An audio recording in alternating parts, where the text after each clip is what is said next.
new Assistant Superintendent for Student Support Services, Paul Coe. Hey. Day 2.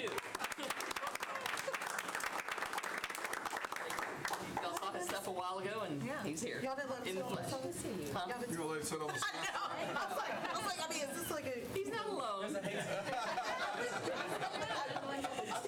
That's his posse over there. So. That's good. I like that. Okay, I like that. Stick with the team. That's good. I thought the first day they sat by the lawyer, wasn't it? He's got an eye on you is what it's all about.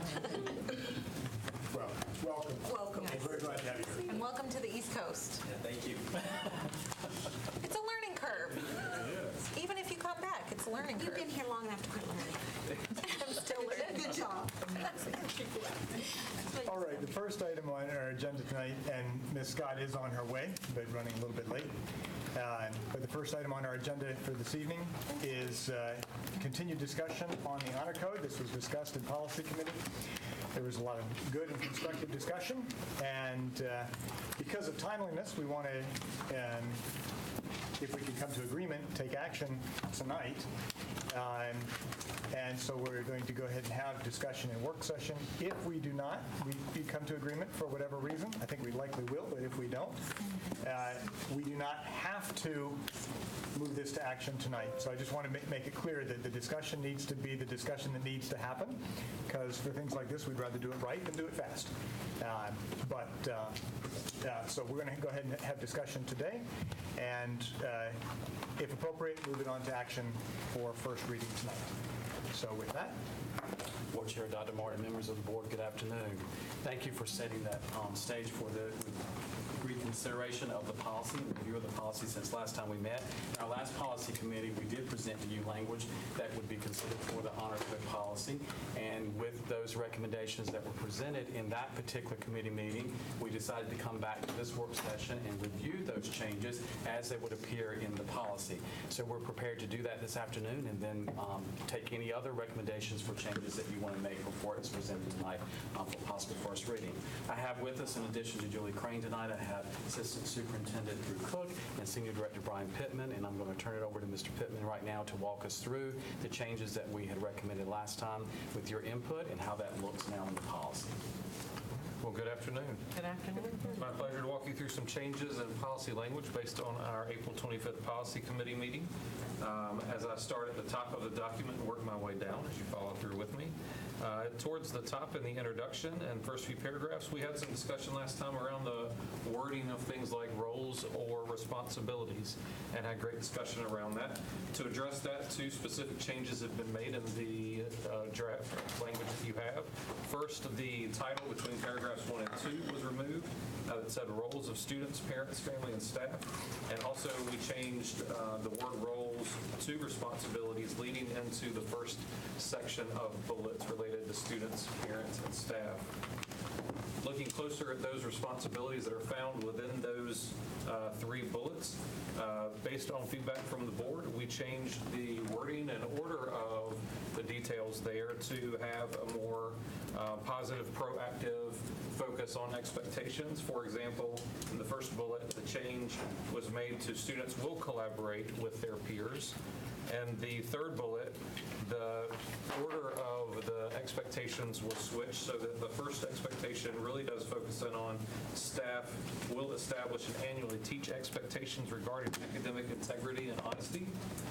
And also within that third bullet, based on your feedback, we did remove language around addressing the violations and move that down to section B, which we will talk about in just a moment. In section A, the very first line of that section was removed, again with the goal of trying to focus in on that positive, proactive language, but also it just being somewhat redundant from the title of the section. Number 1 and number 2, and prohibited behavior, cheating, and plagiarism, respectively, remain unchanged from what you saw before. Added to that section is a number 3 that is falsification and deceit. And largely, this is the section that you previously saw under violations in section B, moved to focus more and align more with prohibited behaviors than how we respond to them. The examples that you see there bulleted out are not different than what you have seen in the past. They simply match the format above in section A. And then finally, in section B, the violations section, note that at the beginning of that, the wording from the top around roles and responsibilities has been brought to that section and reworded, again, with that focus on positive, proactive expectations, specifically the desire to, quote, intervene and re-educate to promote positive change. And then also, you'll note in the section on academic consequences, the word must and the language around that has been removed and replaced with addressed in a manner consistent with policy 3400, with consistent focus on student demonstrating their academic learning, again, with the feedback that it's important that the learning process continue. And so, board members, on my honor, I tell you that I have received ample help on that I'm bringing to you, and on behalf of that team, welcome your feedback and questions. Ms. Happy. So I had sent a number of my questions to Ms. Kushner for our last one, and so I apologize if I'm redundant in the questions I have. Under bullet 3 in the opening under staff, is that going to be something that's established in RMP that each school is expected to do, or is it going to be done, here's what we expect for high school, middle school, elementary school, especially with learning how to put things into your own words. It's very different for an elementary school child who's learning how to do it versus, a freshman, and even a freshman junior is a very different level of expectation. So what are we expecting of staff, and what's that going to look like for them? I think next steps with that is to have some additional conversation with principals. They certainly gave feedback on the policy, but I think that it will be important to have more conversation with them leading into the new school year. What are the best practices that are being highly effective? How do we share those across, and how do we get some consensus around what does this look like if you're introducing it to K2 versus 11, 12, or 6, 8? So I think the expertise that's developed around that within our district, we need to leverage that to build consensus about what that looks like.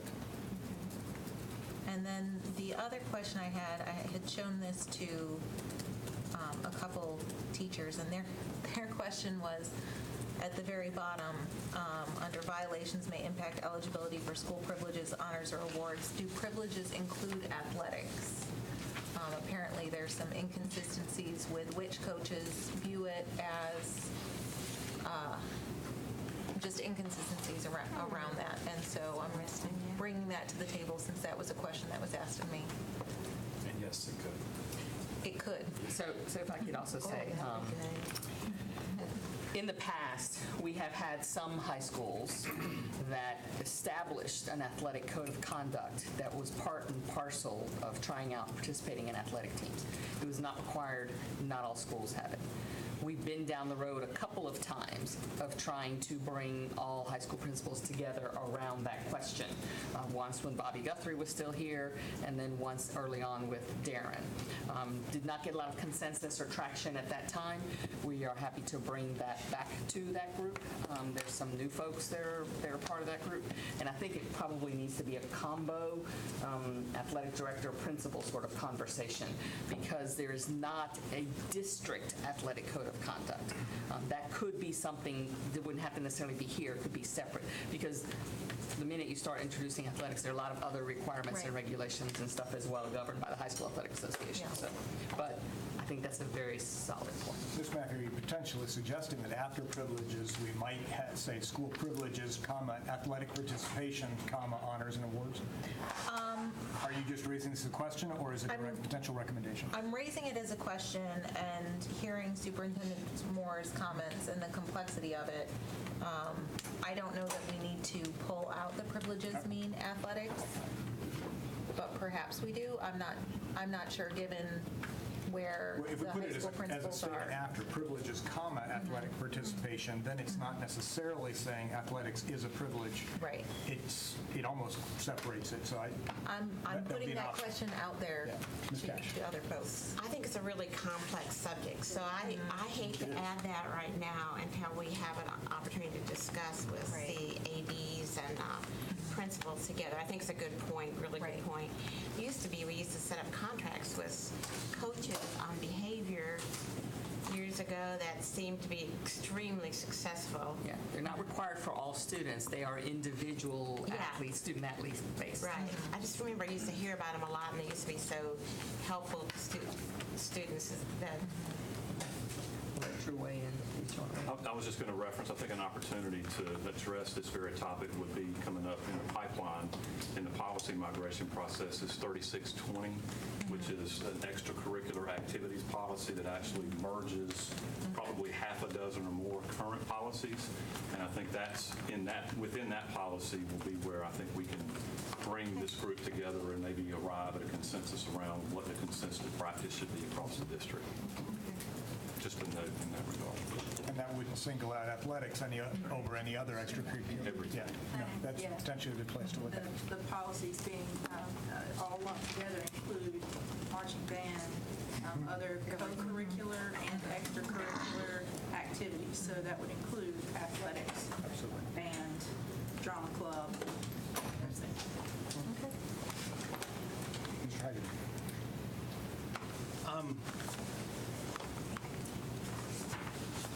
Trying to take the policy on the paper and apply it to different scenarios and see exactly what it would mean. First question,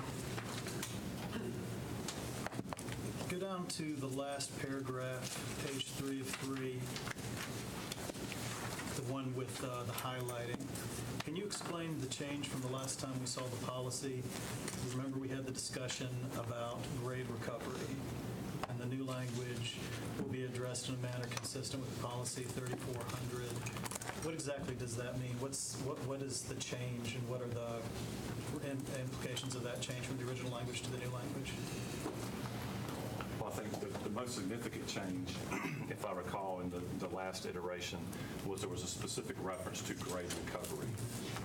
And I also know that we had some conversation around that responsibility based on 3400 R&P lying in the hands of PLTs and departments to make those determinations. And so I think the committee's desire was to come back maybe one step and be a bit more broad to ensure that we're not inadvertently mandating something in this policy that 3400 R&P does not by itself require. Related to that, Mr. Agadie, I mean, I had some question about this. I'm curious about our connecting this potentially disciplinary related consequence to our grading policy, because our grading policy is about assessment of learning. And it explicitly says that the grading should not be used in a punitive fashion, which I would read as a disciplinary consequence. And so as I see it, there's kind of a nuance between is a grade being used as a disciplinary consequence, or is there a disciplinary consequence that could affect a grade? That's a little bit of a nuance, but it's based on my classroom, it's a significant nuance, right? I think I would be in the wrong if I use grades as punishment. But if there is a disciplinary consequence that also impacts performance or grades, that strikes me as a different thing, and that's where I am personally a little curious as to do we need to make a clearer statement here as opposed to tying it to the grading policy? No, nothing can be inconsistent with the grading policy, but I'm a little concerned that this tying to the grading policy then starts to confuse what grading is all about. Well, and I think, remembering our discussion from the last meeting, I just read that sentence, and in plain English, I'm not sure what it means. And I understand your intent, but going back to the chairman's question, what does that mean? So I think the intent was to, as 3400, I think, in R&P is intended to do, allows, I guess we were talking about the sweet spot between site-based, in this case, classroom-based autonomy, as grading is a very personal act in many ways, but also finding some level of consistency. And so I think the former language had grade recovery in the mix, and so I think As a must. as a must. Which was- And so there was some conversation about when and if, and what circumstances would arise that would require that. And so I guess this was an effort to be more broad, to allow more latitude and flexibility. Okay, again, I understand that it's intended to be more broad, but when we start pulling 3,400 RMP, height, that's jargon. I don't understand that. I can look and I can see 3,400, but if I'm a parent reviewing a policy and I want to know what this means, any academic consequence will be addressed in a manner consistent with 3,400 with a consistent focus on the student demonstrating their academic learning.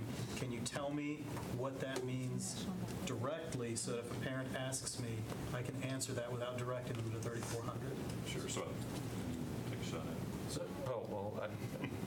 So I think that part of what that means is really two things. One is that the part of 3,400 that's very relevant to this is that 3,400 says that grading decisions should be made at a PLT or department level. So the fact that I'm in Mr. Pittman's U.S. history class versus Mr. Cook's U.S. history class should not be the determining factor in what my grade is for the same understanding or learning, even if cheating is involved. So I think that's a relevant fact from 3,400.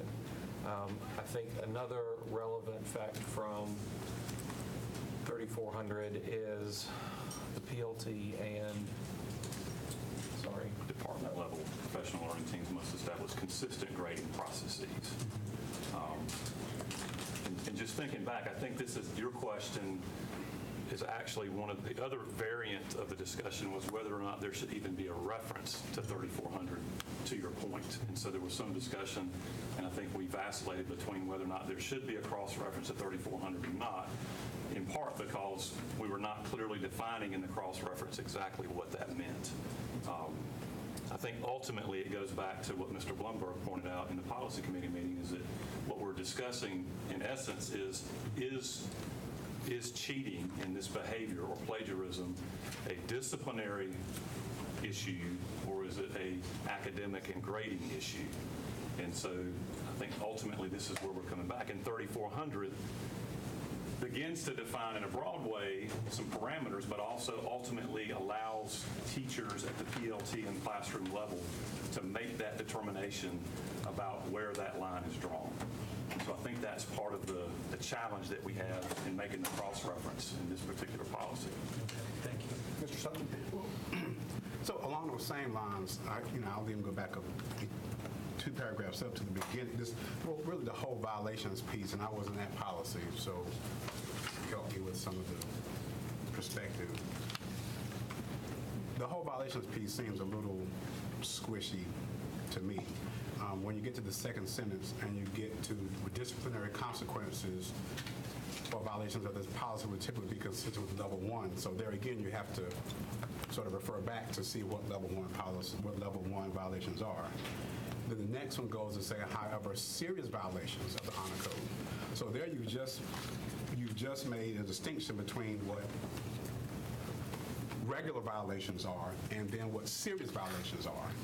But you've not made any, we've not made any, or defined what's the difference and given examples. So when we did the student code of conduct, we were sort of clear throughout in giving examples of what these infractions look like. So then in the very next paragraph, the falsification or deceit, it looks like we're striking all of that where it actually gives examples. So it seems to me that this is more vague and unclear because we're not giving examples and we make distinctions between quote unquote regular violations versus more serious violations.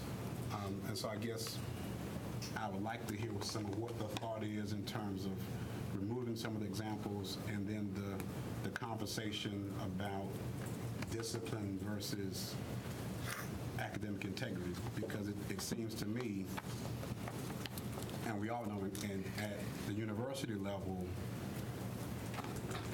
violations of this sort are very, very serious. You get kicked out of school or just for not citing some work.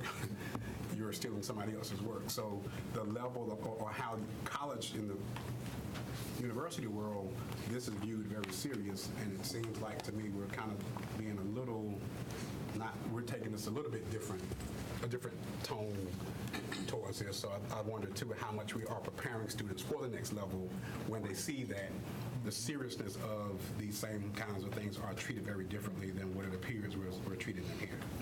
Some of the thoughts that were shared the last time we met in the policy committee, which speaks to the delineation between a level 1 and level 2, is that there was recognition that cheating in its purest sense of cheating might be looking over at another person's paper, slipping a note out of a sleeve with some cheat sheets, having some notes written on your shoe, whatever, just cheating at that level would fall into a level 1.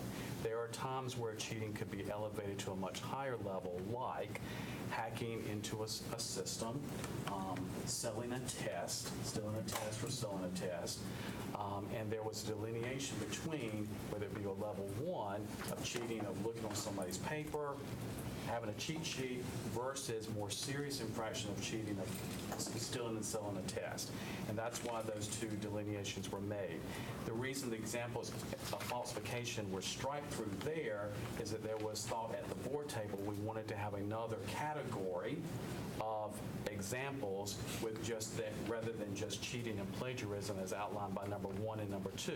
So it was requested that that be moved up to that third section to have a third category to show the different degrees and not just let it be rest with cheating and plagiarism. That falsification deceit could also be another category from the board's recommendation to put in that section, although referenced under the violation as a level 2 if it were to happen to fall in the category of making the distinction between the two violations.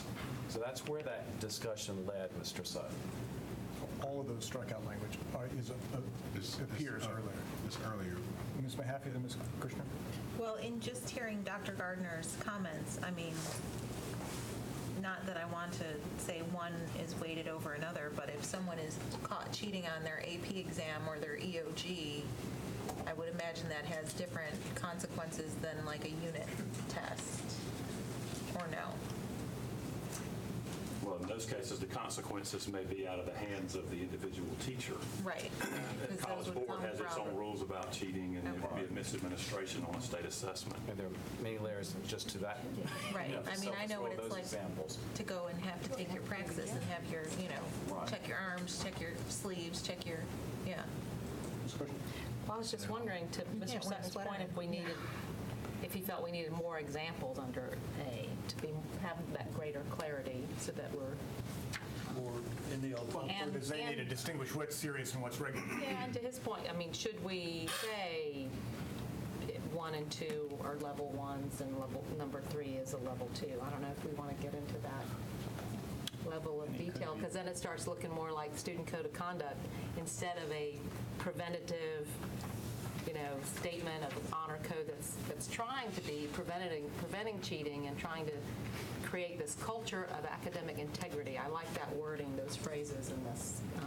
I would love to see it also with staff, so that we have it in all 3 responsibilities, that we somehow make that the mantra of what this honor code is supposed to do. Could we take the prohibited behavior, the cheating, the plagiarism, and find a way, just like we did with the dress code, to put them under level 1 in the Code of Student Conduct and refer back to the honor code? And then, falsification or deceit and reference that. I mean, I know there was a little bit of a change and they were, you still see a possible violation, but it calls and refers you back to the, I can't remember exactly how that was the nuance here is really done, complicated because there is plagiarism that is very serious and there's plagiarism that is fairly minor. So to your point, Ms. Moffitt, I believe it was the board's desire to pull that out of the code of conduct and to have an honor code standalone policy. So those were referenced there originally under the code of conduct. But I think the board's desire was to have a standalone policy that speaks to honor code, and thus these items were pulled as standalone, although it references back to like a level 1 infraction. right. So I think one thing that we kept in mind in development of the language too is that the wording around violations or outcomes or how we respond to that has to apply to, be nimble enough to apply to a kindergartner and a senior in high school. And so that was, I think, part of the consideration as we thought through the developmental and learning process that our students need to go through from kindergarten through to college and career. What does that look like?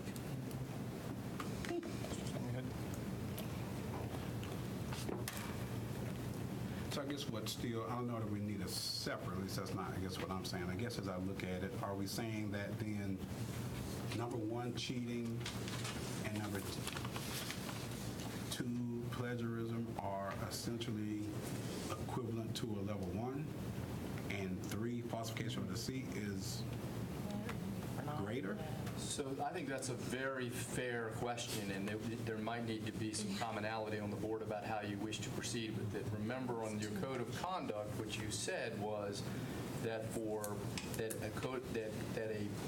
violation of the code of the honor code is a level 1. I mean, that's basically what you said. But then you did add a level 2 for falsification and deceit.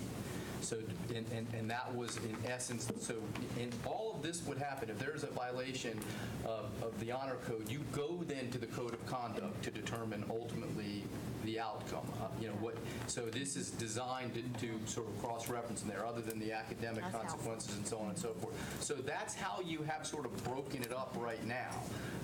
And that for it to be a level 2, it would need to be falsification and deceit, as the way your code of conduct currently reads. Now, falsification and deceit can be a fairly broad category, but I mean, and if you look at the way at least the draft violations, what it says is it's generally a level 1, but then it says, however, for serious violations that essentially are falsification and deceit, that's the way it's written right now, it would be a level 2.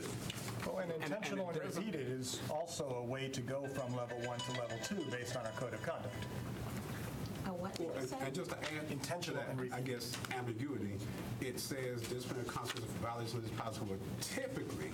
So then, typically meaning like sometimes, but maybe not other. The typically is not a good word to me. For policy. Yeah, and then however certain violations of the honor code may. So they can, but not necessarily if they may. So that's the part I guess I was saying. It's not so much I mean, I see the examples up there, but that part of it is what makes it, to me. Would it be resolved if we took typically out of that language? So what now? If the word typically was taken out? What about, or are expected?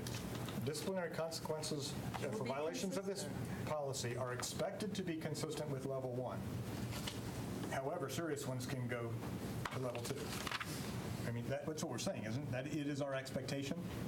That sets a direction.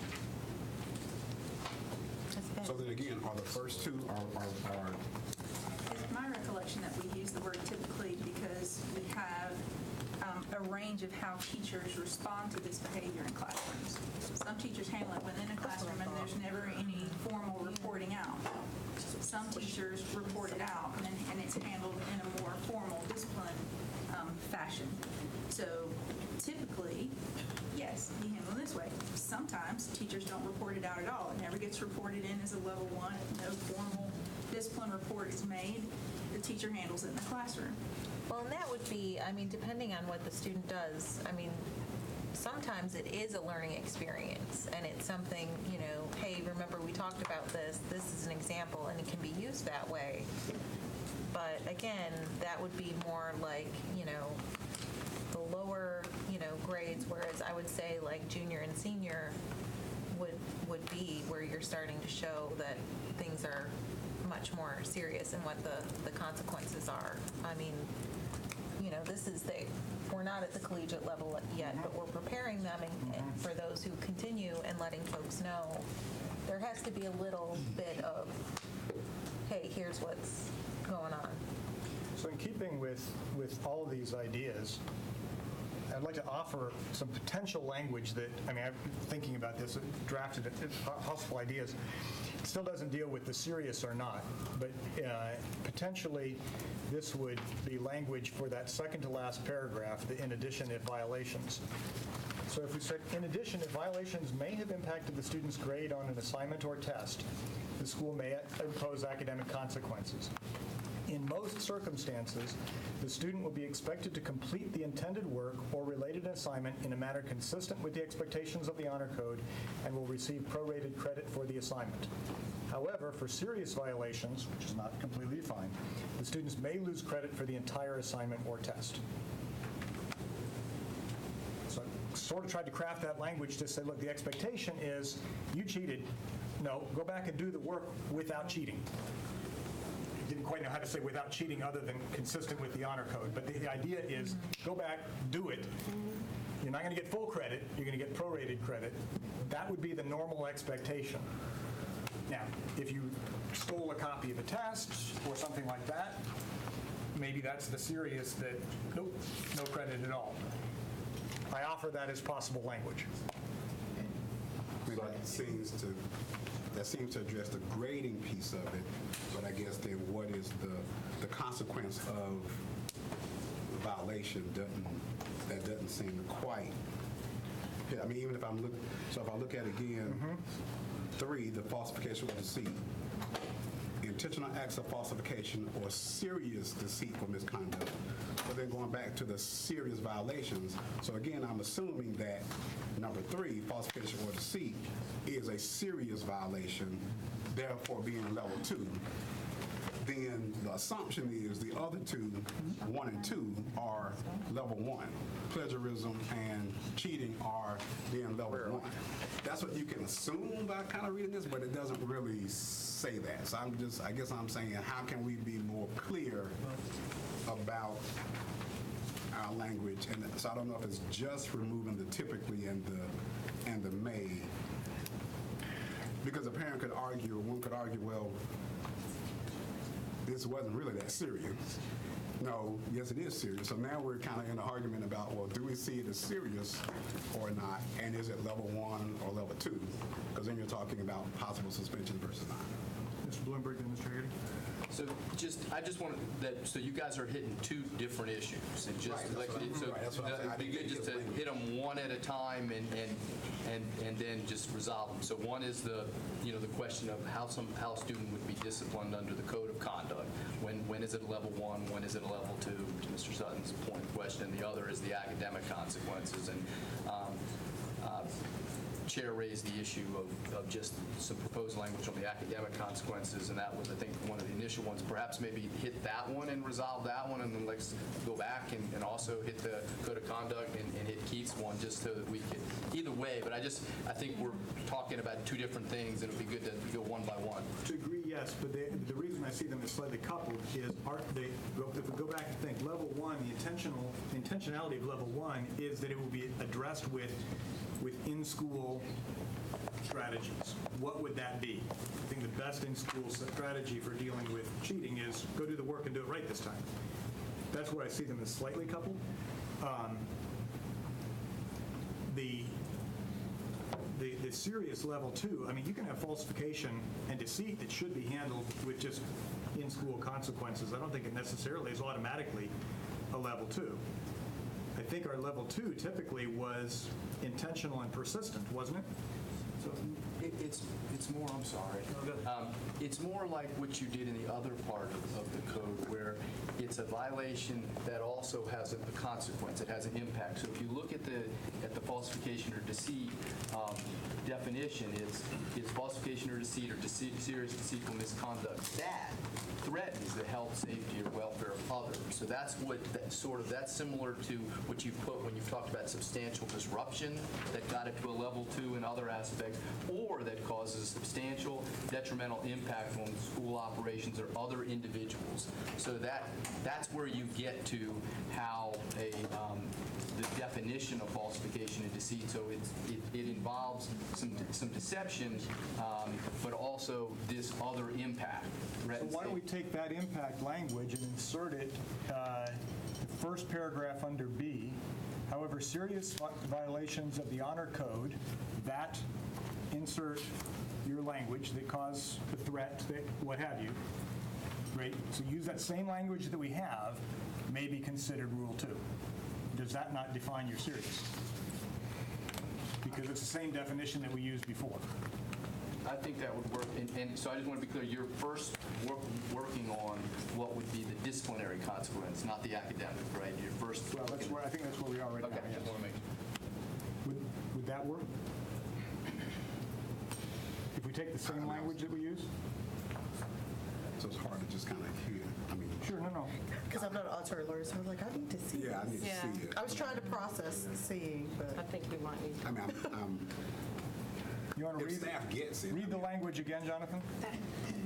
So it's in number 3 there, where it says intentional acts of falsification or serious deceitful misconduct that threatens the health, safety, or welfare of others, or that cause a substantial detrimental impact on school operations or others are prohibited. And I mean, part of the concept of how does this kick it up to a higher level of seriousness is, it's not just the conduct itself, but it's had an impact. It's had an impact on school operations, it's had an impact on others. So what you, and I want to recognize both of you, but to try to deal with this, do we want to move your intentional act, that first language under falsification and deceit, move that back down under B, and let falsification and deceit simply be the definition with your bullets? You see what I'm saying? So this goes to my point, but I'll defer until I get an answer, but then I want to comment on it.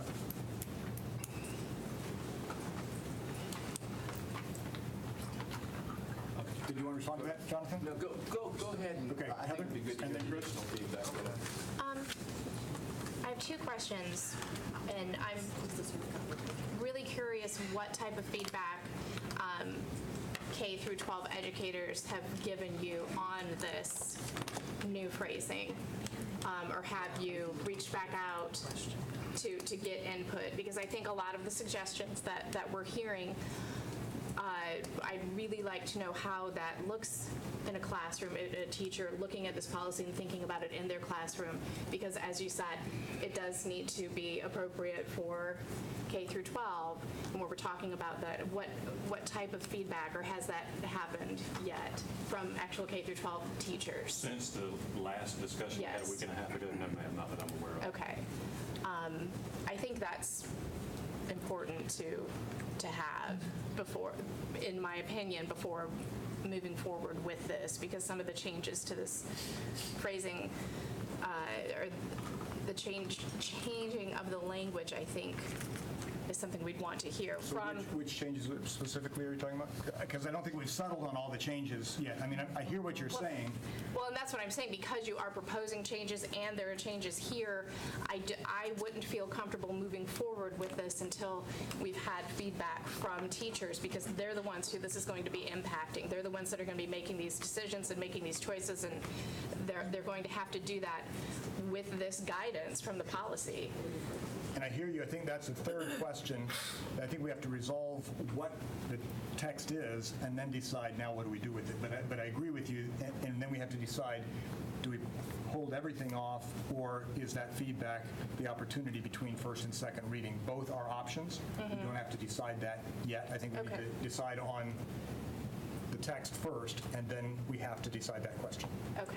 And then the second part of my question, I had asked at the previous meeting, was how this policy relates to the schools that are utilizing the International Baccalaureate program, because I know that you mentioned that there is an academic code, and which code would be, do they phrase well together? My apologies for not being familiar with that code, but do they phrase well together, and which would have priority over the other? And if you'll give me about 3 minutes, I'll answer that question Okay. based on the feedback that I got via email from our IB office. Okay, thank you. No, I'm sorry.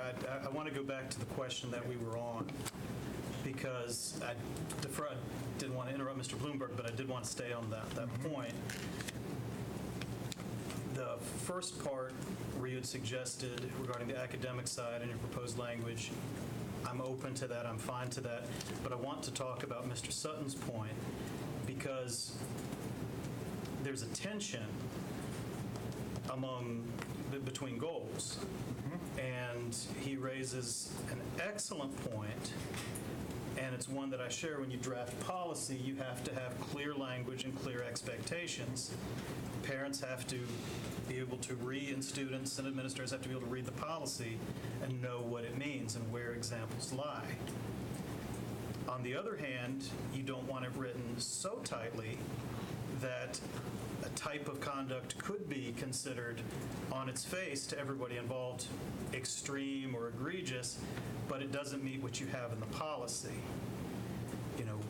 And to that point, and this is where I think you were going with your last amendment, talking about the falsification and deceit and some possible changes to that language, I think I agree that the types of activities there could constitute a serious violation of the honor code that might trigger a level 2 disciplinary reaction. But at the same time, I don't want to limit the possible behaviors just to what might fall under falsification or deceit. Specifically, you talk about conduct that threaten the health, safety, and welfare of others. So there's related conduct that could fall under these honor code issues. For example, go up to just the definition of cheating. You're talking about copying from another student's examination, coursework without permission. What about coercion? What about where a student threatens another student to get homework, to appropriate a project, to copy off something? Does that rise beyond a level of what might be something a teacher simply talks and redirects a student about to something where you've threatened another student and should be treated more seriously as maybe more of a disciplinary issue?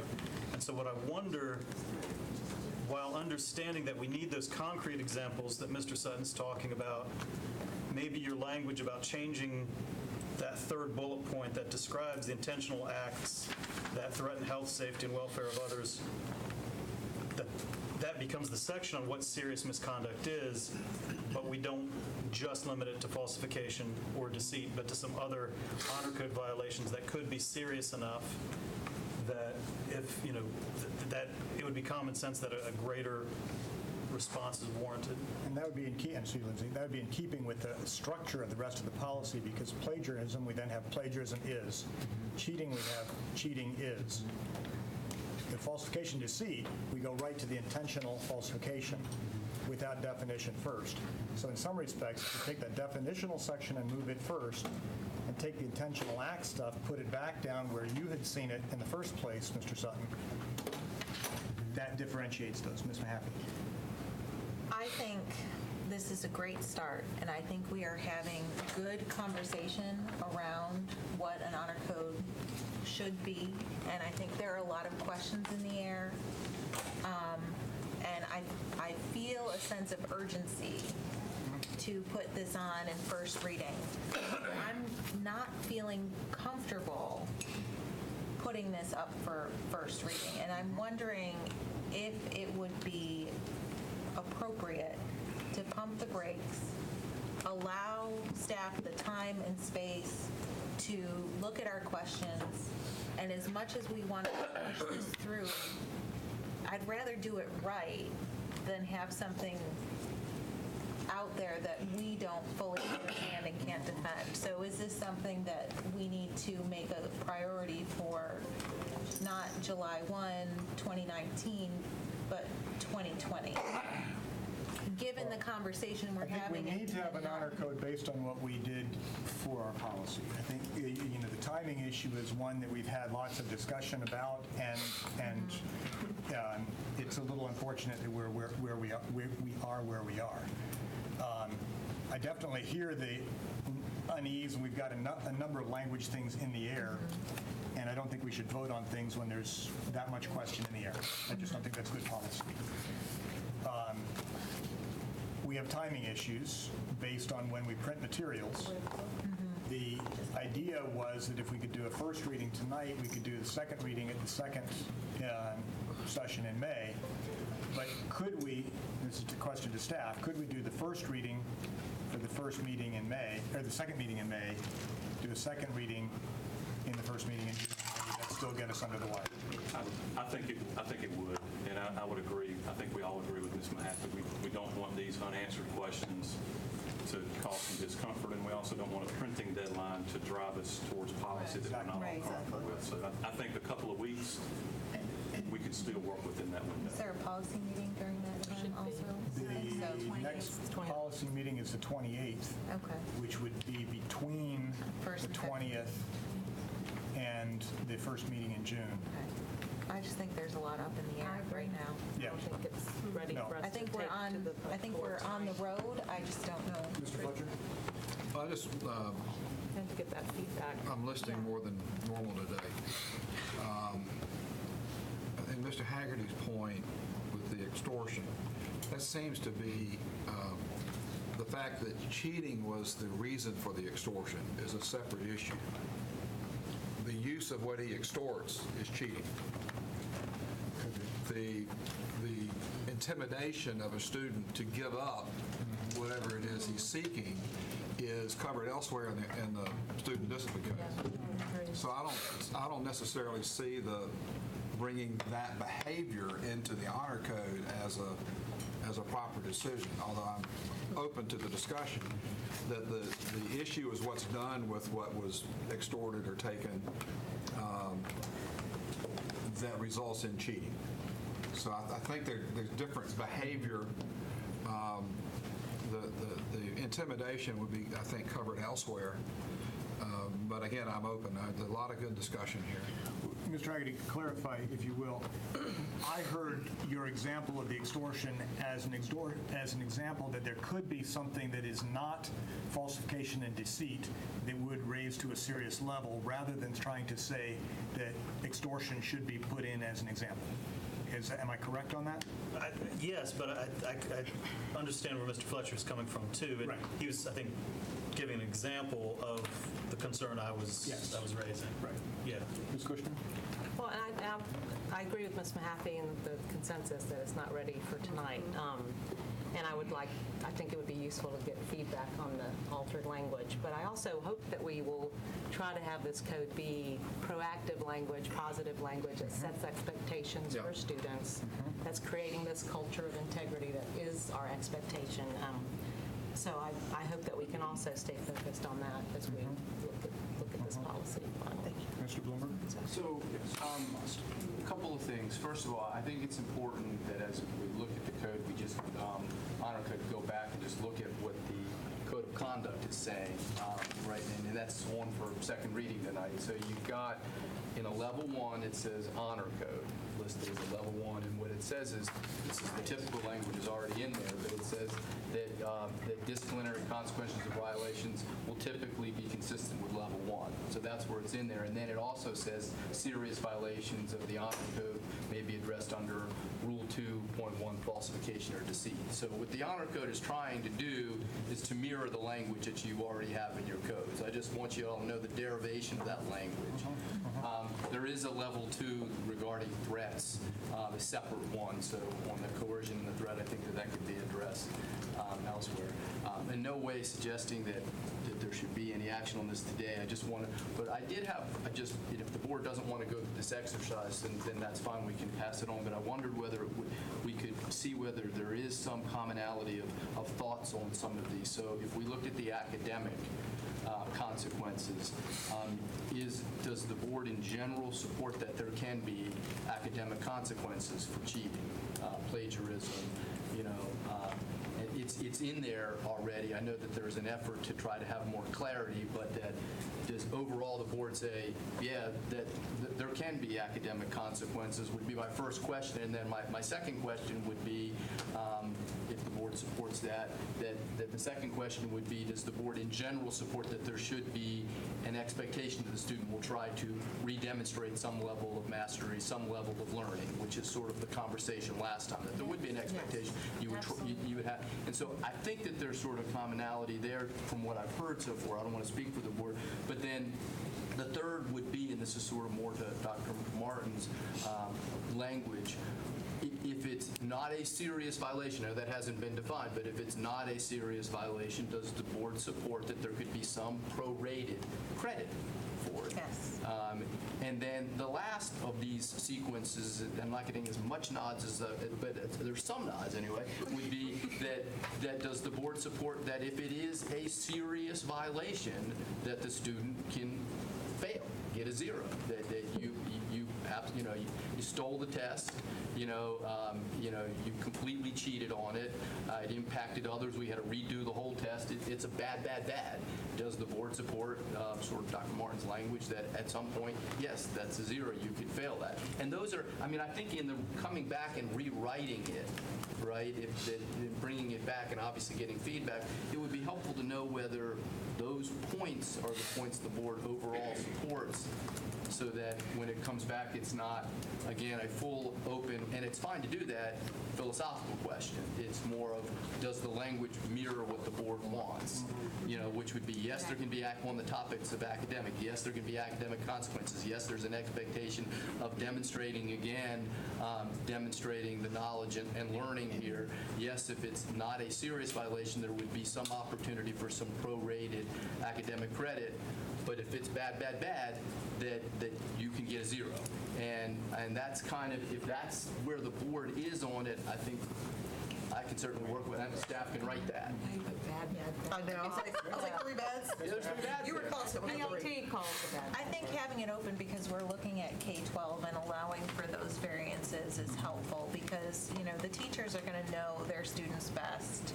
The principals are going to know their students best and what's appropriate for, the level of violation, whether it's 1 bad or 3 bads, and what actions are expected. But I think, there is going to be, as Mr. Pittman said, having those conversations with staff, and I think that will help answer a lot of our questions. So I don't know if those can happen sooner rather than later, but knowing what's behind it, and what's expected of teachers and of teachers, PLTs, and administrators, I think is going to help inform what we have as the board also. My broken record. So, which I appreciate Ms. Scott bringing up, that we should get the feedback. However, I think so for me, because I'm with Mr. Scott, it's squishy, but it's never going to be prescriptive to the degree that other policies can be, because there does need to be some leeway for, K-5 versus 9-12, just based on age development. And we talked about at the policy meeting, Ms. Kushner and I both were making points that, we didn't have computers, so copying out of that Britannica was pretty quick and easy, and not knowing that was plagiarism, right? So I still think that we have to be clear that even for students who are Googling it, they don't know that after that 3rd sentence, you are now plagiarizing, because you can't just cite it at the bottom and say that. So they're not there. So I think we have to be clear on what students know versus what they know at the collegiate level. The other piece, which is my broken record, is there has to be consistency in those buildings. I get that this isn't going to be prescriptive, but that's always my concern, is that Lindsay and I are both teaching a class, and I'm going to let you retake the test tomorrow, or I have 5 versions, so you can retake it. And then Lindsay says, no, that's a 0. So that's always my concern, because that's always something that it's not a level that rises to the board, but that kind of discretion is the bulk of what we get as board members, right? Because we don't have anything. We can't intervene for those parents, but that's the bulk of it, is the vast amount of discretion when allowed, and recognizing this is one that'll have to have some discretion. And I don't know how you get to that, so when you talk to your educators, hopefully you'll talk to the K-12. So I think that's an important point. And just to be clear, 3400 and 34 R&P specifically as written do allow for variation. I know, that's why I'm bringing that up. Within the building. That's my point, and it's hard. A part of what we're wrestling with, and we're trying to come up with an honor code with consequences that are consistent. And With variation. That's the discussions that we're having. So just just to make sure that that's understood.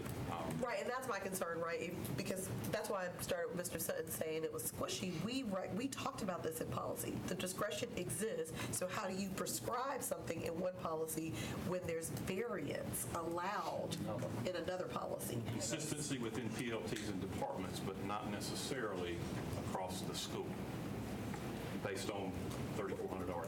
For the example I would use is where there's flexibility from, say, high school to kindergarten, but whatever we're doing on this side of the county, there's consistency on that side of the county. Right, that's, yes. So that you're not, so application is not So varied. across the piece. So the only part of that I heard you, or that I didn't hear, Jonathan, that you left out, there was the academic consequence, but then there was not the. Going to get to that. Oh, okay. I was trying to see if I was trying to just deal with the academic consequence and to see on those points whether there was general consensus recognizing you wanted to go back, and then I was going to go to the disciplinary consequence under the code. So I would just encourage on the academic consequence, Yes. to shift the language again just a little bit, because the academic consequence, I'm not sure is the discipline or punishment for cheating. Right.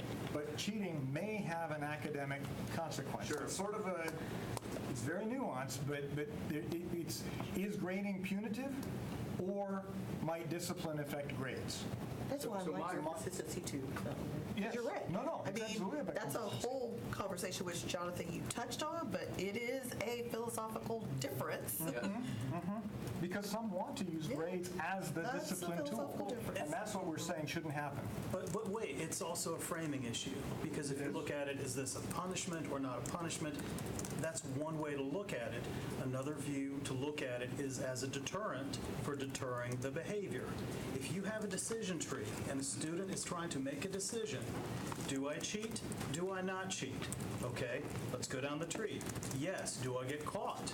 Do I not get caught? Don't get caught, cheated, good grade. Get caught, what's the sanction? Get to retake the test. Well, that just takes me back to where I was before. If there's not a deterrent or an academic consequence in the logic, no, just hear me out. In the logic. Well, that's where I was going. That Jonathan said he hadn't gotten to yet. There's the academic consequence and then the behavior consequence. So I was going to just wait until he. And if I just finish one last piece on that, is there also, or is there commonality also among the board about not connecting it any longer to 3400, which the language right there, again, on the academic consequence, it takes you and says, go to your grading policy. And I do have a concern there, and it's the one that's already come up, but then when you go to that, you follow all that. First of all, you got to do a lot of steps. Right. And that's not parent-friendly, right? But then the other thing is that when you get to the end of it, it says it shouldn't be punitive. And while you're hitting a nuanced point, I think most people would pick that up and say, you just gave me a 50, even with me making it up, I got a 50. That to some degree is a punishment. I'm thinking that you're violating your own R&P.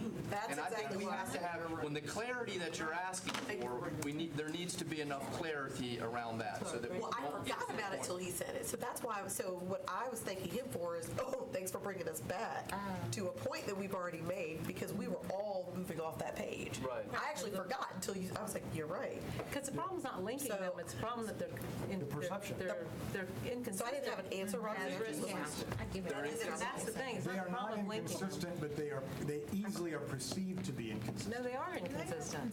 Because we're saying that grades are going to be used as part of discipline for cheating. Yeah. And the grading policy says grades are not punitive. That's why I'm So trying- we have to reconcile those two statements because they're not reconciled. That's where I'm As trying. written. That's where I'm trying to get Or as proposed. get an understanding that grades are not appropriate to be used as the discipline thing, but the discipline may impact your grade. You see what I'm saying? One is I am using the grade as the disciplinary consequence. But what I do cheating can impact your grade. I'm not going to read that as a parent. I'm not. But that's my point of the conversation, right? That's I'm what not the going to read that as a teacher. I'm going to be with Jonathan. I'm like, hey, Mr. Attorney. I mean, No. That's I why think we we have the need crowd. delinkage. I mean, By the time I get to 20 steps. I think going to 3,400 right now, if you're basically, if the board is overall supporting that there can be an academic consequence for part of the learning here is that you suffer a consequence in your grade because you cheated, or that you cheated, and I won't use bad again, but that it was a serious violation, that you could get a 0 on that you don't want, if that's where the board is on it and supports that, you don't want to link that to 3,400 that says it can't be punitive. But they have to be consistent. Right. Should the policy change, does staff then need to insert some sort of verbiage into 3400 RMP referencing the honor code? Because, I mean, they need to be consistent. I don't know. I guess I would say, I'm with Ms. Kushner. I feel like we're one board and our policies are reflective of what we're saying. I don't know how, even if they're not linked, it just seems odd to me as a parent that you're not consistent in your own policies. That's the first thing. The second thing for me is, if we don't really answer the hard part about this question, which may be 3,400 change, if we're saying that grades can be punitive, we are right back to half the schools are doing different things. Because ultimately, we already know that when we change policy, people in buildings don't change because we changed the policy, right? In our minds, that's what happens, but it is not. So if teachers are in that building, and this is the way that I've been handling this honor code issue in my class, I'm not changing it because your policy changed.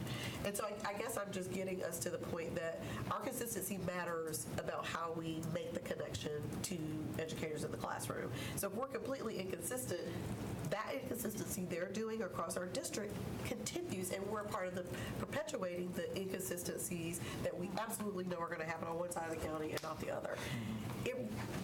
It will boil down that simply. It doesn't feel like it now, but I feel like if we leave this on the table with this kind of discrepancy into policies, that's where we're going to land, and you'll have half of us saying this is what our community is saying or experiencing, and we'll have another half that's saying something different.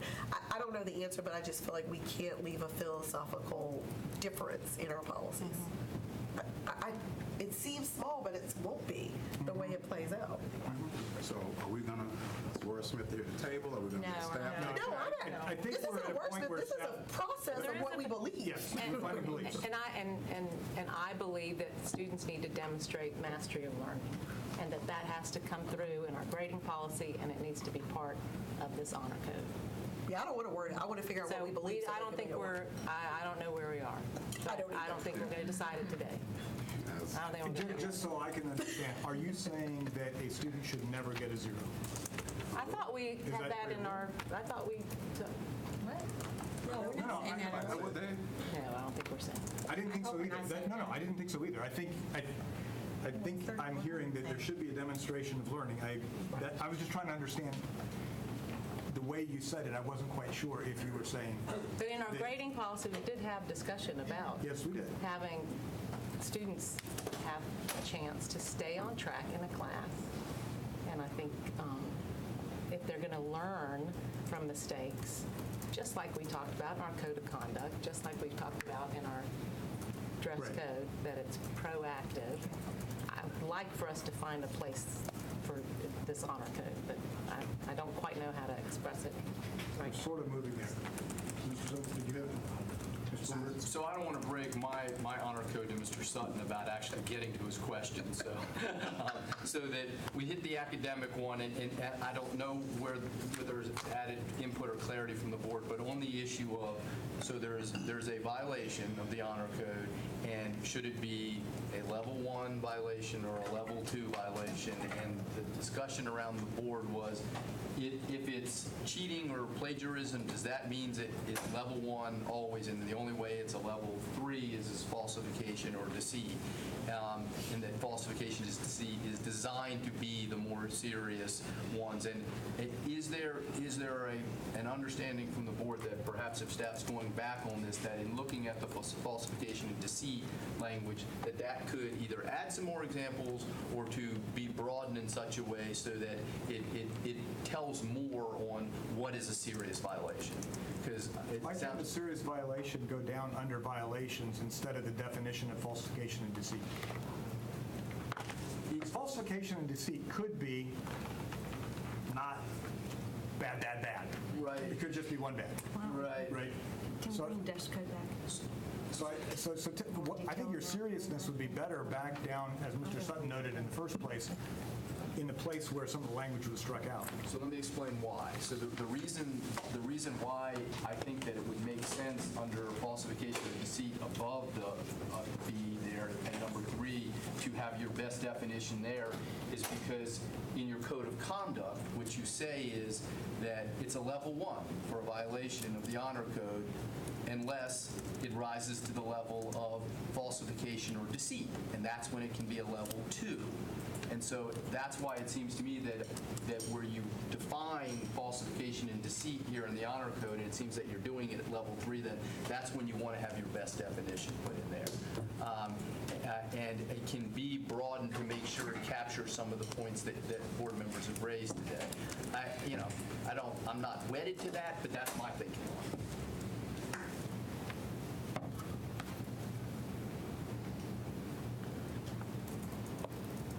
Thoughts? Comments? I mean, I'm not so big on the placement. Just that wherever it is, it's clear.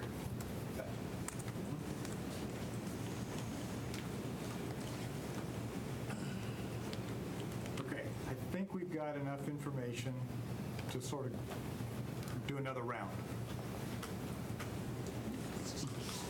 Yeah? Outstanding question? I think staff has to answer that one. Well, I'm just sort of looking at faces. Mr. Pledge. Did we get an answer to Heather's question? That's why I was raising my hand. Yeah, I have a question. Okay. Yeah. So just out of respect to Ms. Scott, since you asked the question in the last meeting, while I'm late with my response, I hope I can at least get partial credit for.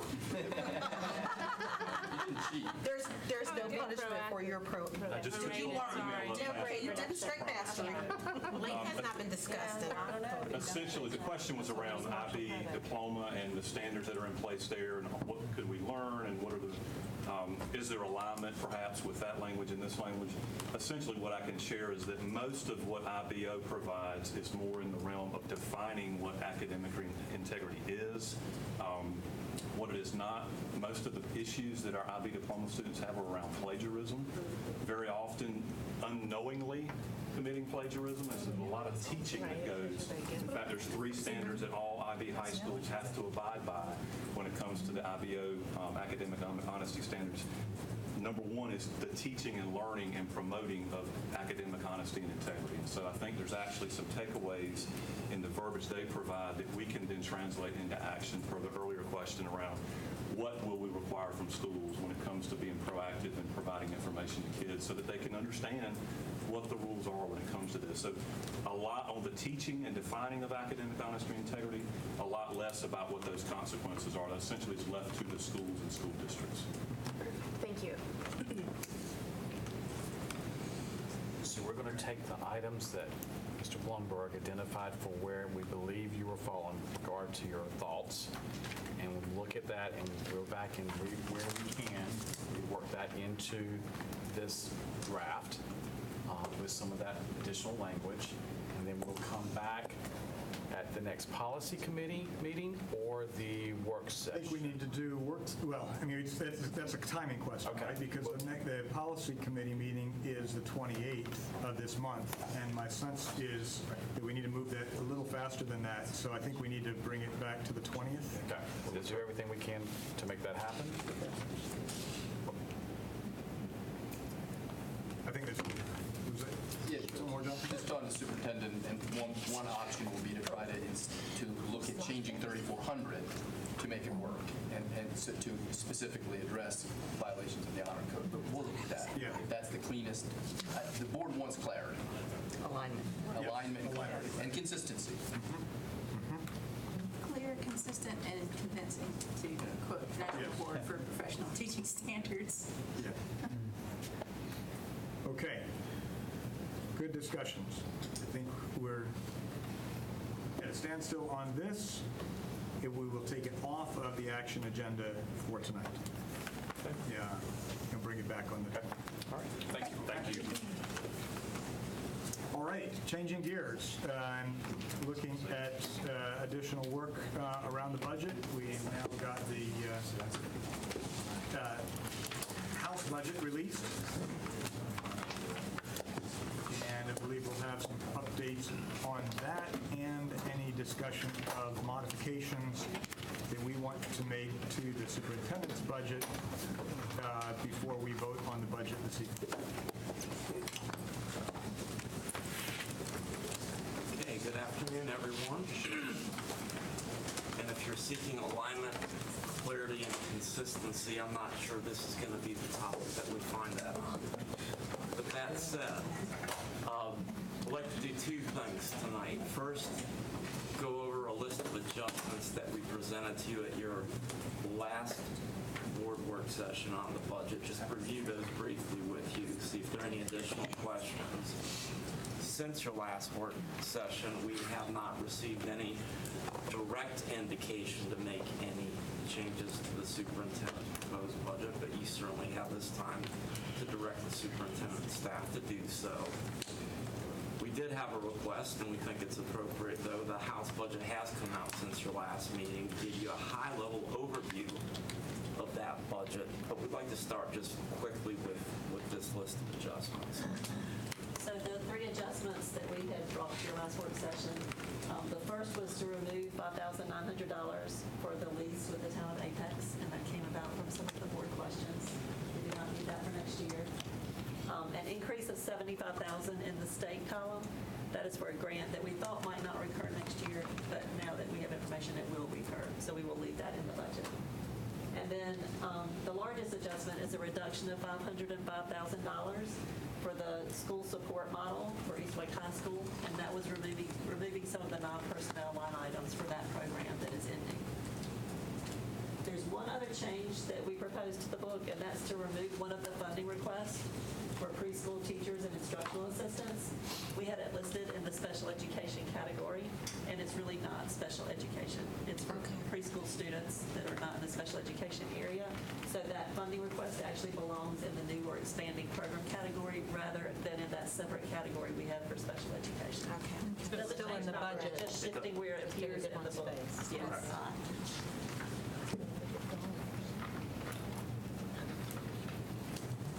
And the $500,000 was a planned reduction that was not included in the previous draft of the budget. Yes. A scheduled reduction. Yes. Okay.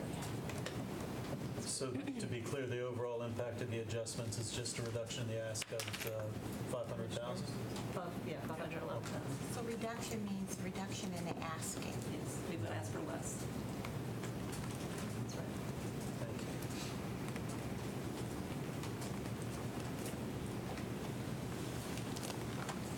Any questions? Okay. Okay. The intention then is that this moves to the board for action.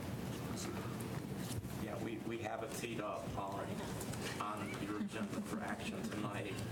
This is your last currently scheduled board meeting to take action on it prior to the deadline to submit it to the county funding. So yeah, the question was about what the, you're going to get to that. You're going to get to the House proposal. Yes, ma'am. So that impacts what our budget is, right? Well, great segue. Okay, good. He's got it teed up. That's what you told me to say. Partners in crime. Yes. We're going to now go through just some highlights, not everything, Thanks. in what's included in the final House budget. That said, to Ms. Cash's point, this is just the House's proposed budget. And while it does have implications for what may be in the board's proposed budget, there's still a lot of moving parts. The Senate has not come out with any indication of what their proposed budget may look like. Even after the Senate comes out with a budget, they have to go to a conference committee to work through some type of consensus. So there's several iterations, and it's quite possible that the county will adopt a final budget, and the board will know the county appropriation before we even know what the final state budget will look like. So we're not going to necessarily be in a position to make final recommendations and decisions about the board's budget until after both the county budget is finally established as well as the state budget. And Mr. Haggerty brought up, I believe, at the last work session, this very issue of the protracted process that therefore becomes over the summer, potentially even into the fall, and the likely need to once again adopt an interim budget. We still, though, have almost 50 schools opening right after the beginning of the fiscal year. So we're going to have to make some assumptions, because we can't say, oh, you have to wait to make any decisions until we have these budgets. Oh, by the way, you'll be 2 or 3 months into your school year. We obviously can't do that. So we're going to jump right in and start with compensation issues. Their proposed budget, they being the House, does provide a step increase for all teachers of $1,000 effective July 1. And then, effective January 1, it proposes increases to step 16 and above, but no changes to steps below 16. Prior years has been more of a focus on the lower steps. I believe that's likely part of their intent or design. And again, averages are just that, averages. But the average increase, including the step, is about just under 5%. We had built 5% and assumed 5% into the proposed budget. And it does bring up the new top at step 30 up to 60,500. Can you tell us how average was calculated? Is that average 4.8 for those getting a raise? Or is that average of 4.8 including in other words, is that the average of the 16 plus? Or is it the average of 1 to wherever?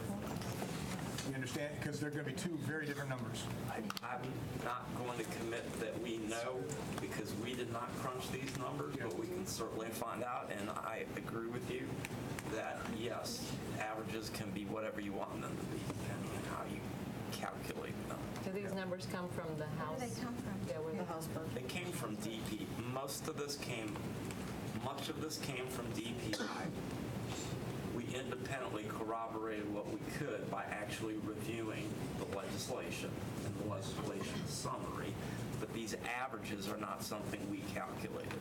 Is not an average that represents our current against what it would be, because we're going to hire teachers all summer long, different experience levels, that kind of thing. So that's so even our, even our 19 million is. And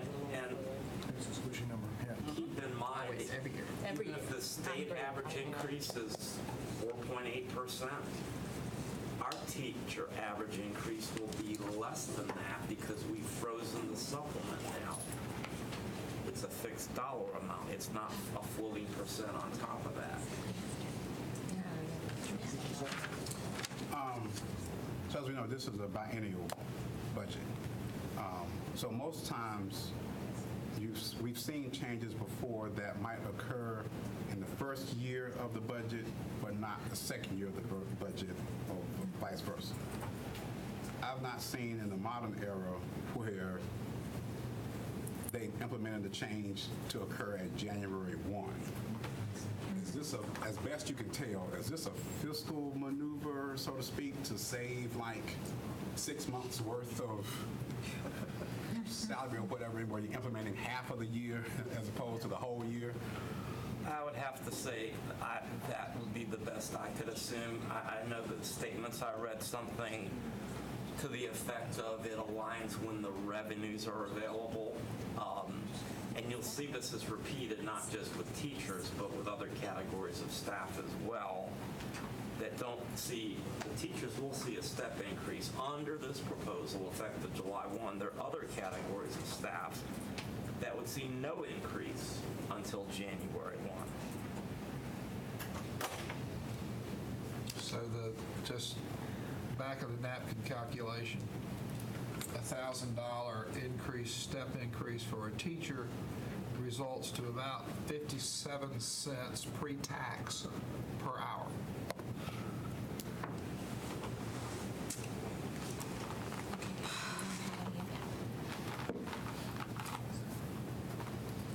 Mr. Haggerty, since you've been there, any insight to you? I've never seen that before. I think your observation is right on point.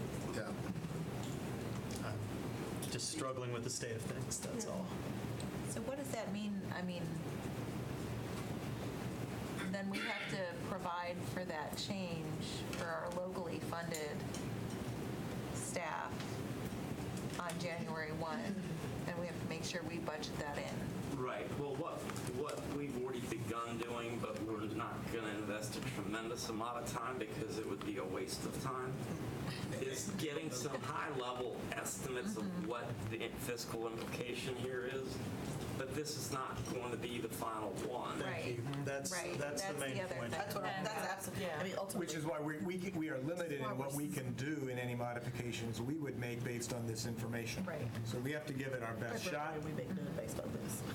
Right. and we'll deal with the reality when it happens. I don't want to go back to last August where we're, cutting that much and, raising parking fees and. Well, but to Mr. Haggerty's point, to talk about this this is like I gave this to you at this point, right? I mean, it could be very, very different. Right. I mean, Well, no, because you would have given us a better one. absolutely, absolutely right. You are exactly right. Right. I mean, it's gonna go to Senate, then it's gonna go to conference, and this could look totally different. And honestly, my frustration with this process has nothing to do with staff or anybody involved in Wayne County, either at the local level or here in our school system.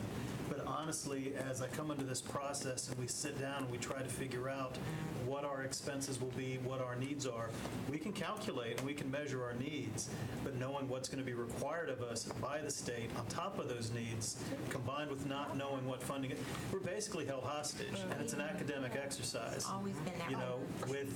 With being required by law to produce a budget before we have any reliable estimate of revenues, you just throw your hands up in the air about the futility of the task. So I think the best that we can do is come together and identify our needs as best we can and put those out there and communicate those and just ask for what's needed. And as Mr. Nader said, we have a clue about what the legislature might do with the House budget. Some could argue this might be the high water mark, that in the past the Senate has not funded public education to the level that the House has proposed funding it. So this might be the best deal that's out there, but we don't know what will be negotiated between the House and Senate. On the other hand, we have a governor who could veto the budget. And maybe in the back and forth between the governor and the legislature, some of those numbers could go up. We really don't know. So as much as I'd like to put forth a realistic budget based on what we think we'll have to spend, my hands are tied and I can't give you a good suggestion on how to proceed unless anyone has a better idea. I got a magic I don't have a better idea. I'm sorry. Well, I do have better ideas of fully funding, but isn't the actual increase 4.6%? Well, what they claim is at 4.6%, and then in reality, That's what they said. oh, okay, and then in reality, though, it equals out to a 3% increase, though. Again, we haven't crunched that.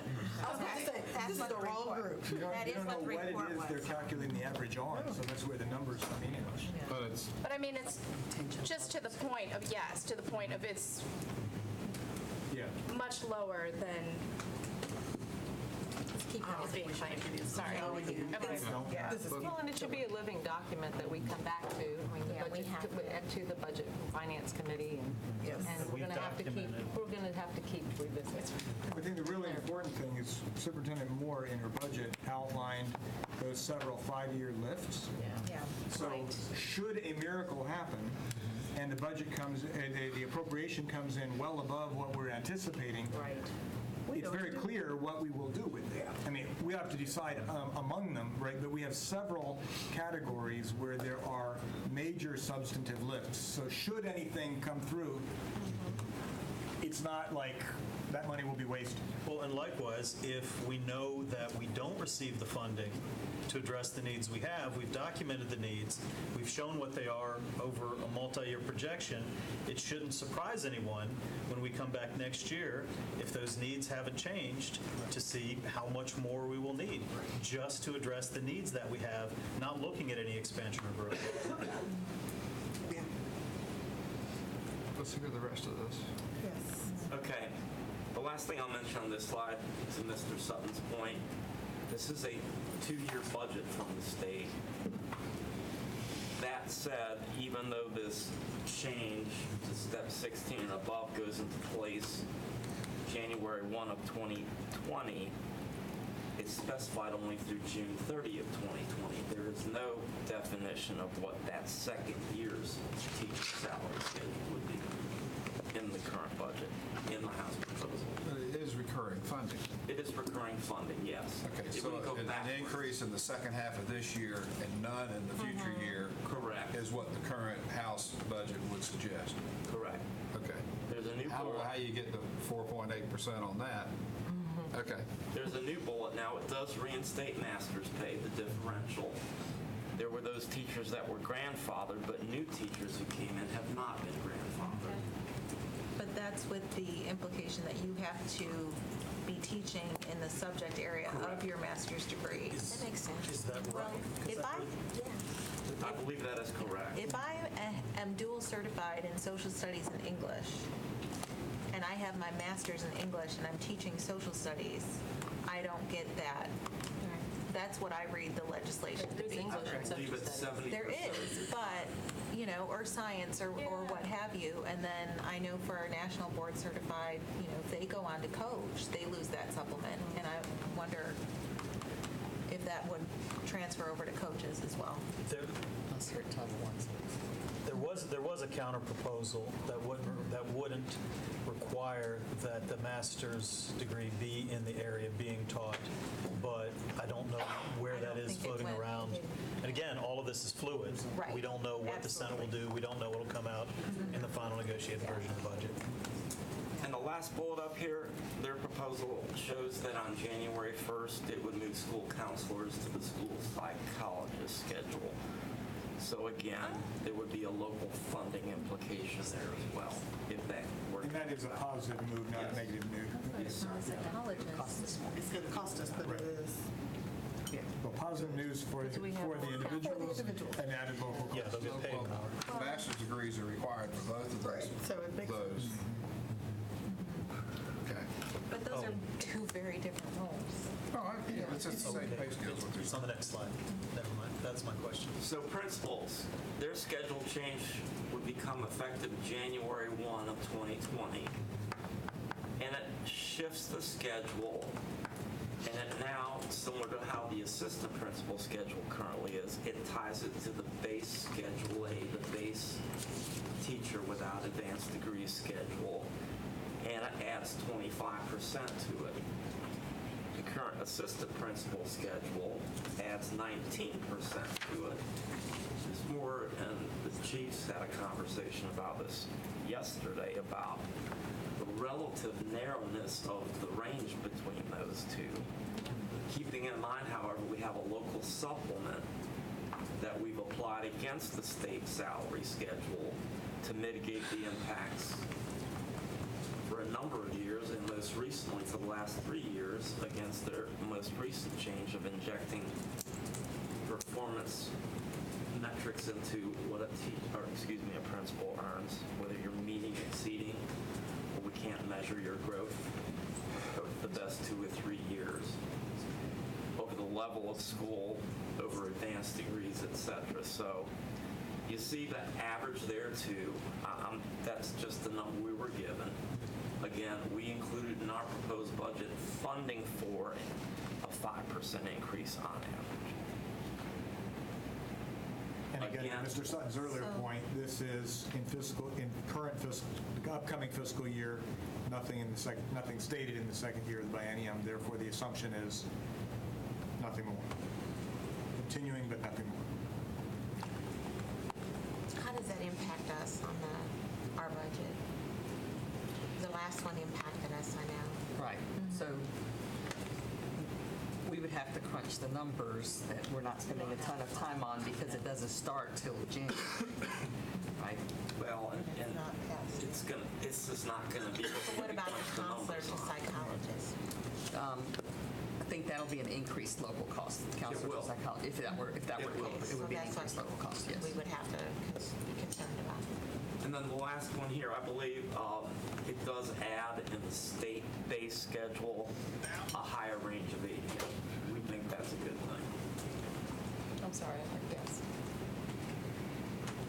Assistant principals, again, effective January 1. It changes their plus 20%, plus 19% to a plus 20%, and they also get a step increase. We budgeted local funding that would cover an average 5%. It does eliminate, effective January 1, 2020, supplements for advanced degrees in the state base, just like they did for principals a couple years ago. But again, we have the opportunity to mitigate that to some degree if we choose to with the use of our local supplement. No, I mean, this is what happens when This is how I look at our budget. when, the advocacy that you took something away in the principal salary schedule that you left in the assistant principal salary schedule, that advocacy turns into now taking it away in the assistant principal salary schedule. Because we did take it away in ours. It was taken away from the Yes, we principal. did supplement it.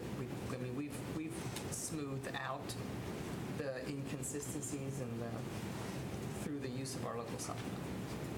Okay, so we did supplement. This is for non-certified staff, or bus drivers, or teaching assistants, or child nutrition workers, or front office staff in every one of our schools. And again, no change until January 1.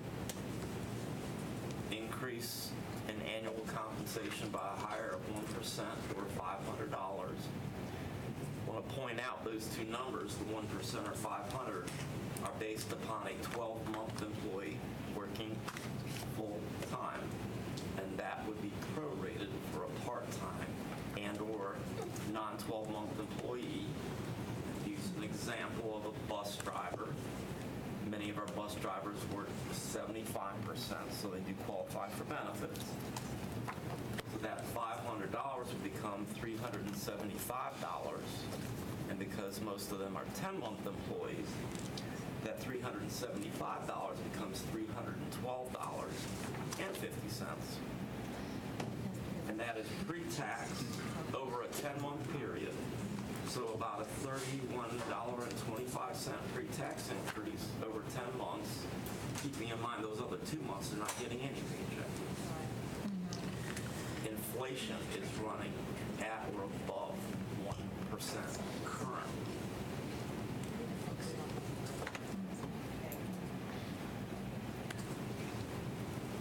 Bonus leave. It does provide for bonus leave for full-time permanent employees, and they have included employees of the local boards of education, with 2 exceptions: employees paid on the teacher schedule and employees paid on the principal schedule. The last time we checked, in the areas we're having a hard time retaining and attracting employees based upon significantly non-competitive wages, we don't think that offering them 5 bonus days leave is going to be an effective recruiting tool. attention to it.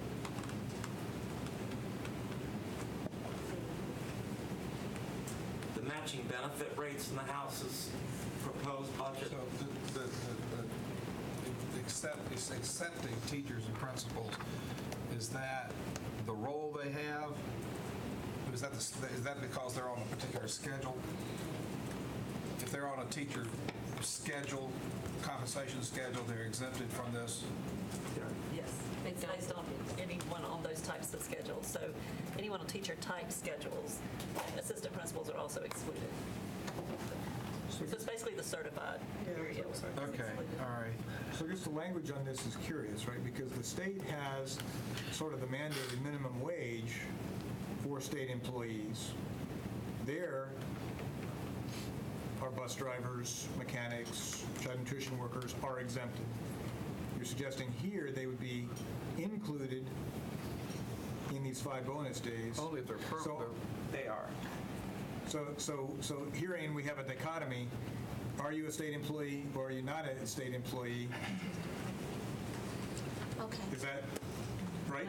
No, all of the staff, like, I think you just described it, the same type person, depending on where they are, would not receive the 5 days. They would, regardless. Our bus drivers would receive. So bus drivers would receive the 5 days, so they are a state employee for that purpose. Yes. But they're not a state employee for the purpose of the $30,000 minimum wage. That's right.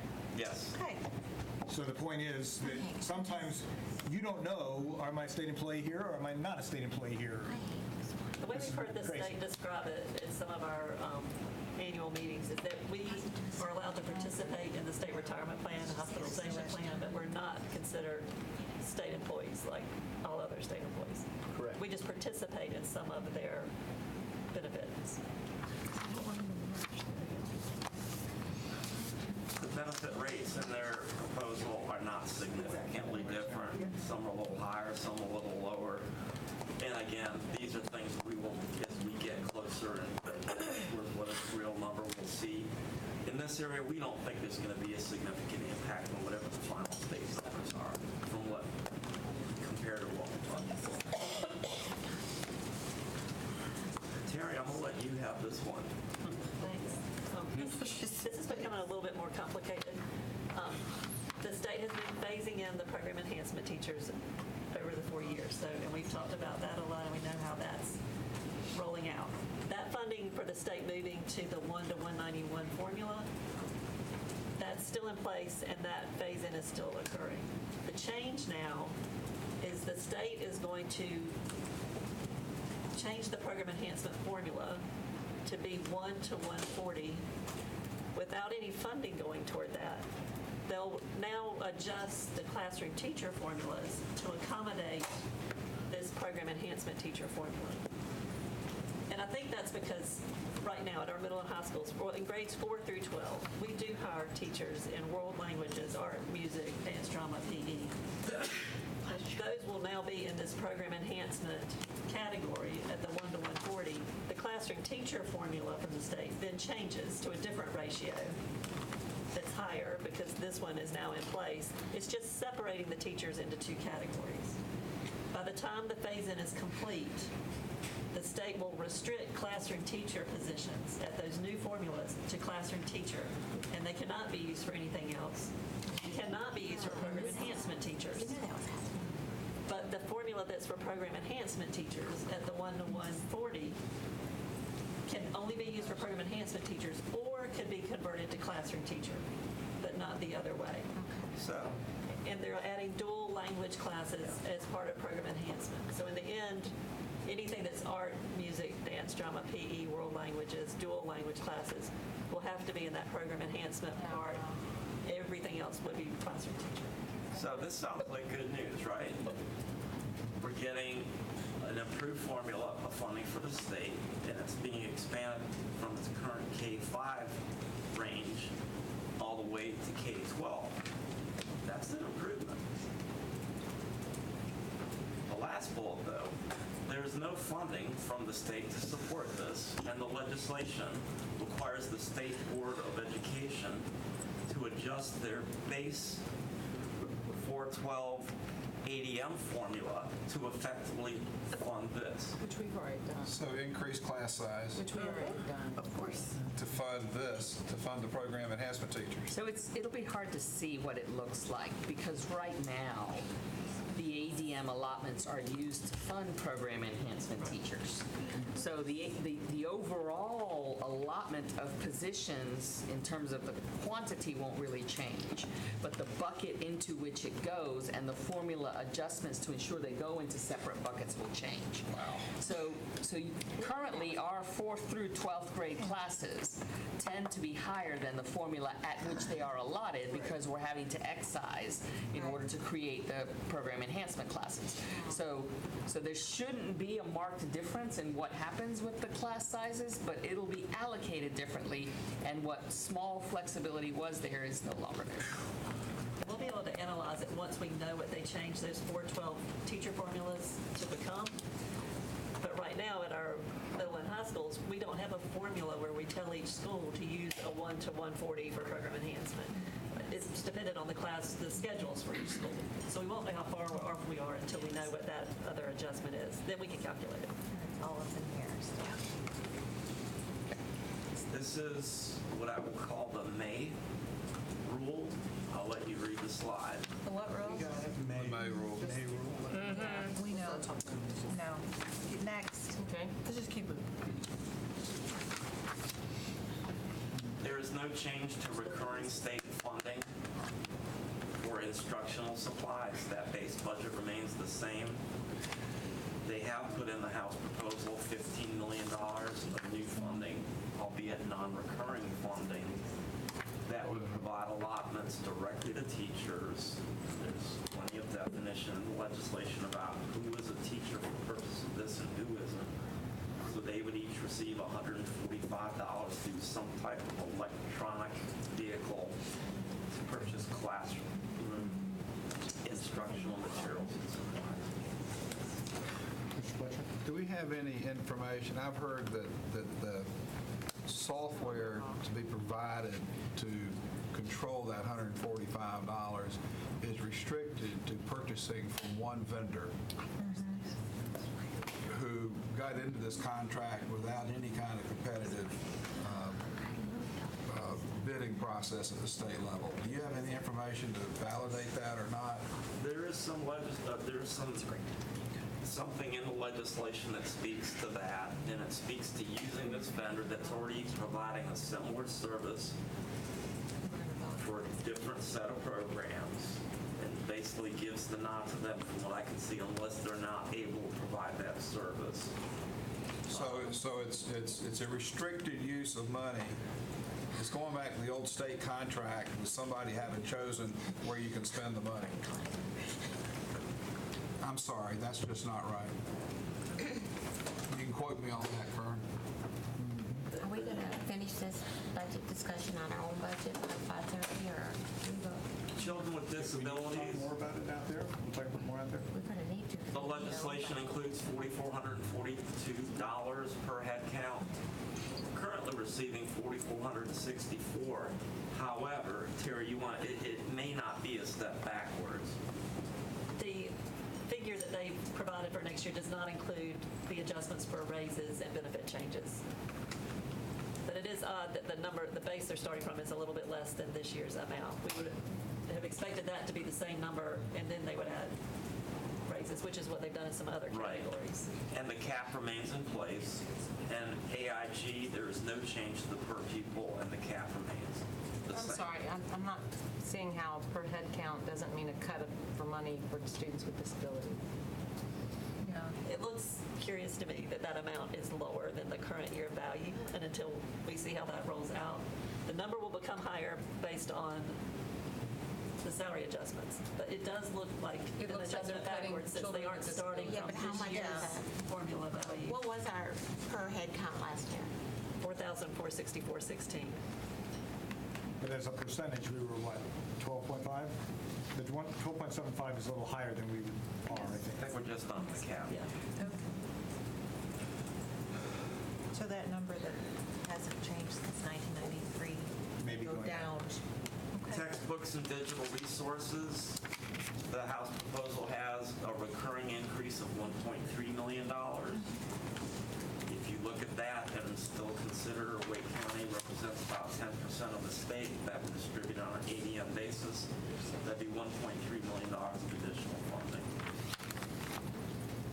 There is a $10 million increase in the budget, but that funding is non-recurring. School safety grant. I'm going to go through these and maybe spend most of the rest of our next few minutes on these. So I have some requests from some board members to talk about how this impacts our local budget. Now, we can continue that conversation at the board table, but I want to be sure we spend good time on that. we'll At the take board table as is much time fine. as we need to. Absolutely. So, okay. So go ahead. And what were you speaking to now? This? So I was just looking at time. Oh, okay. There was some question about whether we would have a chance to talk about this impact on our local budget ask, and I'm just suggesting we'll do that at the board table. Okay. So we'll get through this stuff here, and then we can talk about any questions we need to at board table. Okay, absolutely. School safety grants, there are a number of different grants that fall under this category in the legislation. School mental health, support personnel grants, SRO grants, safety equipment grants, safety training grants, and students in crisis grants. We'll look at each one. Before we get to any of them, though, I want to point this out. This is the language from the legislation that describes how the grants are to be reviewed and assessed for awarding. And I will let you read basically A, B, and C, but A in particular, one of the criteria of the three Would seem to disqualify. would seem to perhaps point this in the direction of communities that, as much as we have needs, that have even more than we have because they don't have local governments that can support what we do get. There's no indication the grants would be continuing funding either. They would probably be time limited. Stay tuned. Well, this got 1 second. recurring funding for 2021, 2022. So here, this is the first one. School mental health support grants. Again, these are all statewide grant numbers. 19 million is in the budget that's non-recurring for next year, and then they've put in there 30 million that would be recurring, which would be effectively a $10 million increase over next year if it came to be. And recurring. This does require a local match. So to your point of what's the local implication, the local implication here would be for every $2 that Wake County might receive from the state, they would be required to invest $1 of local appropriation towards this local revenue source, I should say. After we submit a grant application and are approved. Yes. If The next category, SRO grants. 3 million in non-recurring funds in the proposal for next year. And that would take for next year what's currently out there, non-recurring, from 12 to 15 million.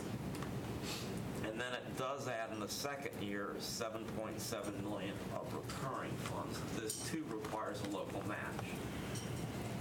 And as Ms. Moore said, that's assuming we submit a grant request and we're fortunate enough to receive it. School safety equipment, I'm going to let you read the numbers because they follow similar patterns. These are all non-recurring. There's nothing in the second year that's recurring. And it does modify language from the current year to allow charter schools to be recipients of this grant.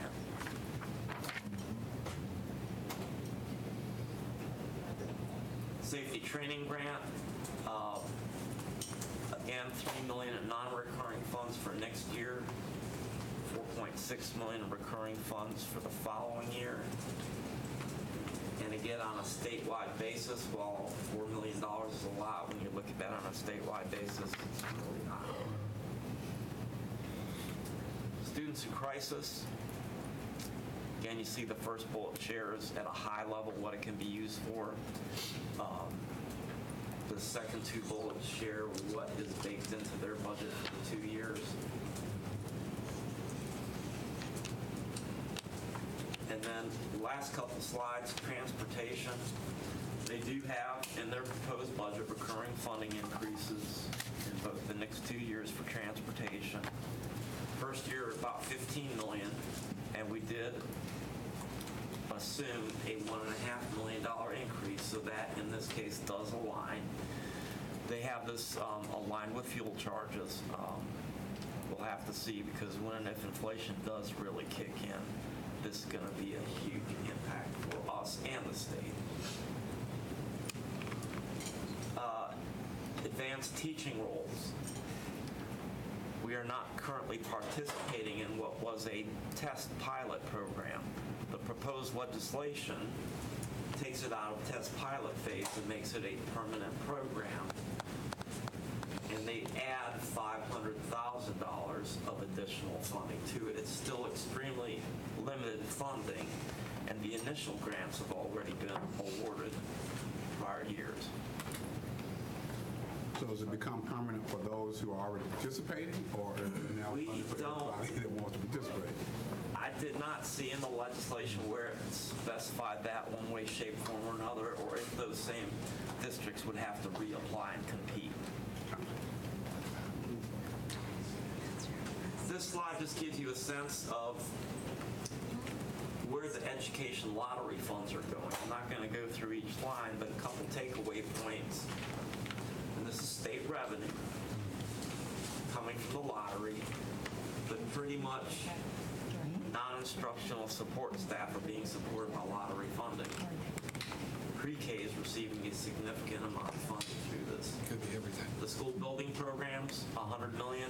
That's funding that does not come to Wake County Public Schools. It goes to the different county governments, in this case, Wake County government, and they use that funding to offset debt payments or use for cash for the CIP program. It basically subsidizes the debt we have to go into by about its average since its inception between $12 million a year, and I think there was one high year of $16 million a year that we can't receive. And then the numbers go down. It directs the State Board of Education, DPI, to enter into an RFP and then into contract to study the overall state funding of public education, look at the current formulas, and propose new funding strategies and formulas, and sets aside $1 million for that study. And it provides $39 million in the coming year for school modernization. I think you may have seen in the news today, there was, I guess there's a new website that DPI may have that quotes some different metrics for teacher salaries and things. You know, the state superintendent was quoting that this was part of the school business modernization effort. I know closer to home that this funding should be aligned with our Oracle migration to the Oracle Cloud product, assuming we're able to get a piece of this. On the superintendent's website, it's interesting to note that the teacher salaries are shown as averages. Everything else is shown as median, which suggests there must be a more attractive number if you show the average than if you were to show the median for the salary. That's the presentation. And of course, those numbers include all the local supplements that are paid, right, all the National Board certified work, Career teaching. And the former longevity. Yes. right? And we'll be glad at the podium in your board meeting to take additional questions about local implications, local funding implications about what you've seen here. Knowing that your time is limited here. That said, just keeping in mind that we can give you an idea where there will be impacts, where there will be potentially significant, not significant, like we don't think the benefit rate changes, but we have not gone through that detailed estimating process. We're not going to be able to give you the numbers as far as impacts. They're not going to have answers to your questions. Oh, excuse me, I'm sorry. Still has. Go ahead. Okay. No, let it go. Ms. Cash, go ahead. Please. I just didn't know, I'm trying to understand how to look at our budget then, so we'll be talking about that, like how it impacts our budget and our ask to the county commissioners.